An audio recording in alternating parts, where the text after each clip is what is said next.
ജോൺസണും ഞാനും മദ്രാസിലേക്ക് വരുന്നു. ദേവരാജൻ മാഷ്ട കൂടെ വായിക്കുന്നതിന് വേണ്ടിയിട്ട് റെക്കോർഡിങ്ങിൽ പങ്കെടുക്കാൻ.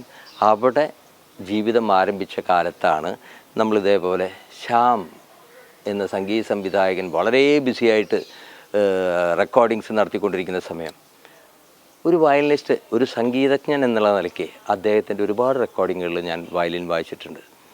അപ്പോൾ അദ്ദേഹത്തിൻ്റെ ശൈലി എന്ന് പറയുന്നത്, അദ്ദേഹം ഒരു വയലിനിസ്റ്റ് ആണെങ്കിലും അദ്ദേഹം ഒരുപാട് മനോഹരമായിട്ടുള്ള മെലഡി ഓറിയൻറ്റഡ് ആയിട്ടുള്ള പാട്ടുകൾ നമുക്ക് സമ്മാനിച്ചിട്ടുണ്ട്. ശ്രുതിയിൽ നിന്നും അതൊരു പാട്ട് മതി.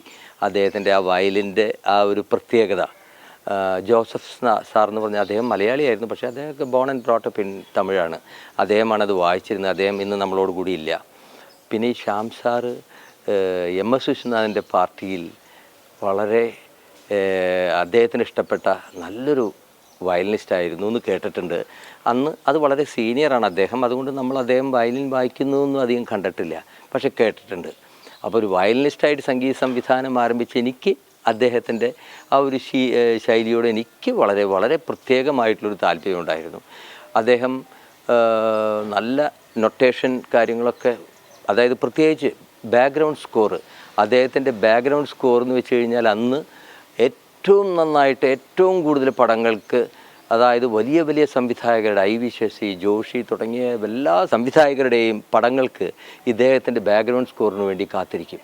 ഒരുപക്ഷെ മറ്റുള്ളവർ സംഗീതം പാട്ട് ചെയ്താലും ഇദ്ദേഹം അതിൻ്റെ ബാക്ക്ഗ്രൗണ്ട് ചെയ്യും.